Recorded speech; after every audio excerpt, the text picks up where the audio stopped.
네, 오늘 이 시간에는 사무엘하 11장 14절부터 27절까지의 말씀을 같이 살펴보면서 한 사람의 욕심과 그 결과라는 제목을 가지고 오늘 말씀을 같이 살펴보기를 원합니다. 오늘 말씀은 월요일부터 시작된 우리아의 아내 밧세바를 범한 다윗의 이야기입니다. 오늘 그 결론이 맺어지는 이야기임과 동시에 다윗이 지금까지 행했던 그 일에 대해서 하나님께서 무엇라 말씀하시는가, 그 하나님의 판단이 본문의 말씀 가운데 등장하고 있습니다. 물론 하나님께서는 그것을 좋지 않게 보셨습니다.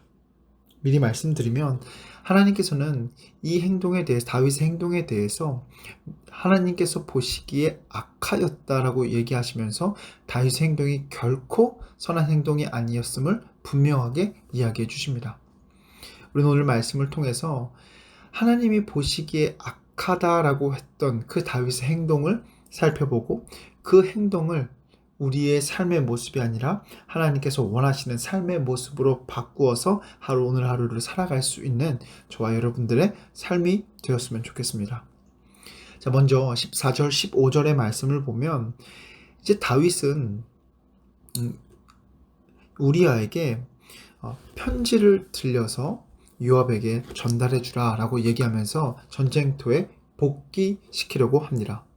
자, 근데 잠깐 우리 앞의 내용을 한번 확인해 보도록 하겠습니다. 다윗은 계속해서 자신의 그 과오를 덮으려고 노력했습니다.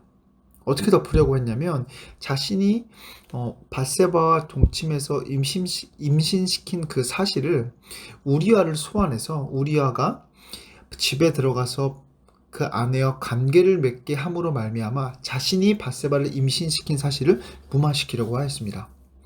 2번에 걸쳐서 이러한 시도를 하였지만 결국 그 시도는 실패하였습니다. 자, 그렇게 되자 다윗은 끝내 어떤 결정을 내리냐면 이 우리아를 죽여야겠다는 생각에 이르게 되고, 그 생각을 행동으로 옮깁니다. 자, 지금 다윗의 명령에 의해서 우리아가 편지를 들고 요압에게 갑니다. 근데 그 편지의 내용은 어떠한 내용이 담겨 있습니까? 15절의 말씀을 보시면 이렇게 기록되어 있다고 말합니다. 너희가 우리아를 맹렬한 싸움에 앞세워 두고 너희는 뒤로 물러가서 그로 맞아 죽게 하라. 이 말이 무슨 말입니까? 우리아로 하여금 죽게 만들라라는 것입니다. 전쟁터에 우리아를 앞세워서 그로 하여금 죽게 하라는 것입니다. 그럼 참 아이러니하지 않습니까? 이 우리아는 앞에서 보여줬던 것처럼 그 누구보다 충성된 종이었습니다. 근데 그 종이 왕의 명령에 순종하는 마음을 가지고, 또 충성하는 마음을 가지고 편지를 들고 왕의 명령대로 요압에게 전달합니다. 근데 그 자신의 손에 들려있던 그 편지는 무엇이었습니까? 자신을 죽이라는 내용이 담겨 있었던 편지였습니다. 참 아이러니합니다.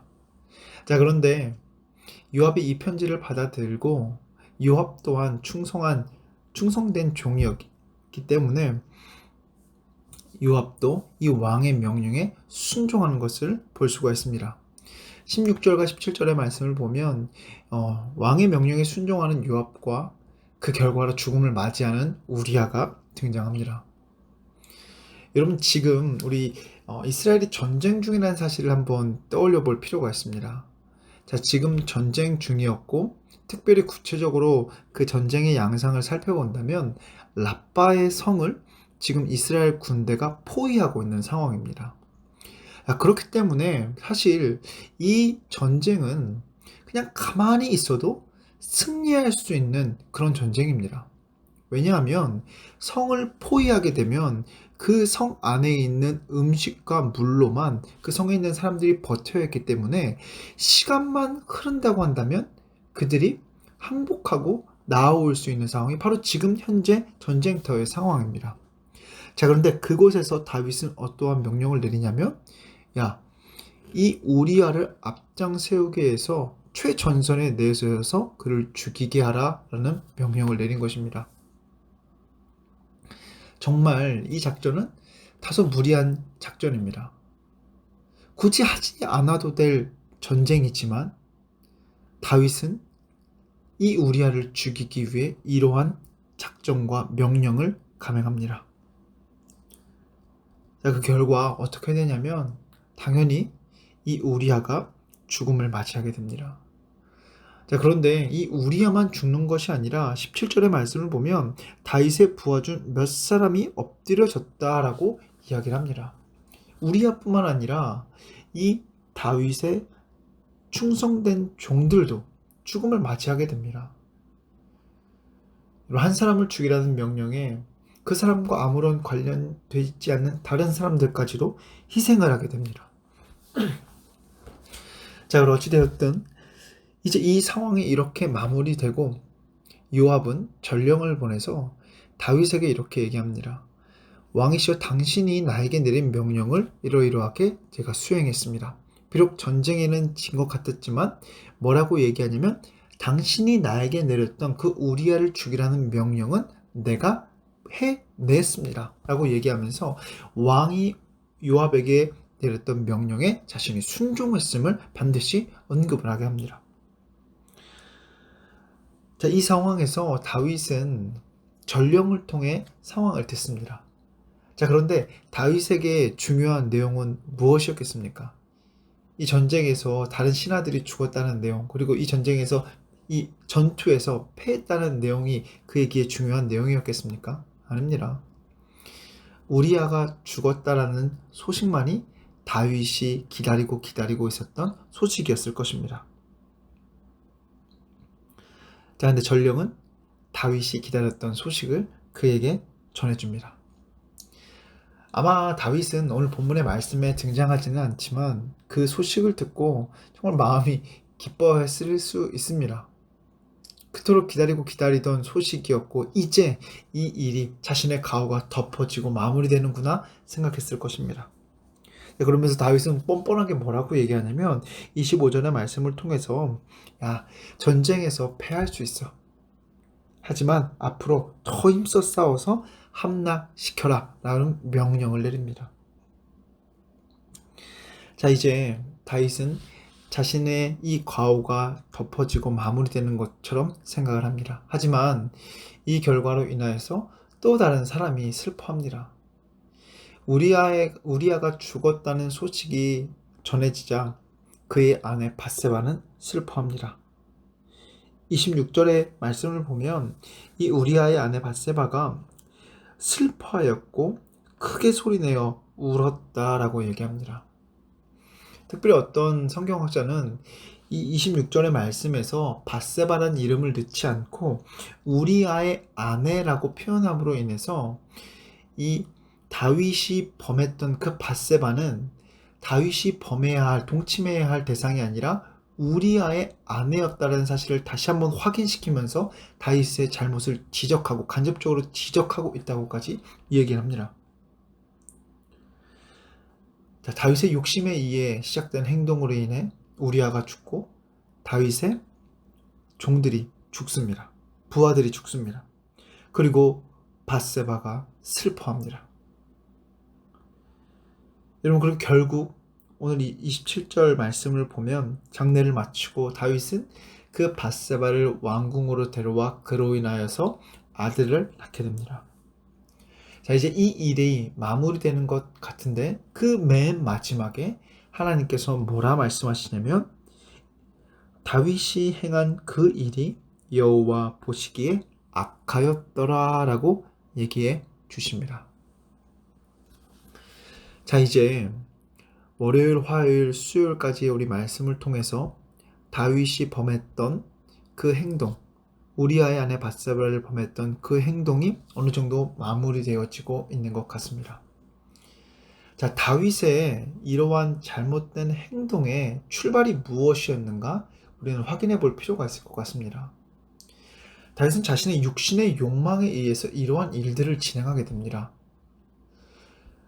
다윗은 이 밧세바와 동침하기 전에 분명히 성경 말씀에 의하면 그녀가 자신의 부하의 아내임을 알았습니다. 그럼에도 불구하고 그는 그녀와 동침을 합니다. 그리고 이 사실을 감추기 위해서 우리아를 이용하려고 했고 결국 우리아를 죽음에 이르게 합니다. 여러분, 한 사람의 욕심에 의해 시작된 행동이 또 다른 한 사람을 죽음에 이르게 합니다. 그런데 우리아만 죽었습니까? 아닙니다. 우리아를 죽이라는 명령이 다윗에 의해 내려졌고 그 명령을 요압이 진행합니다. 결국 그 요압이 진행한 작전에서 우리아만 죽는 것이 아니라 다윗의 또 다른 부하들이 죽음에 이르게 됩니다.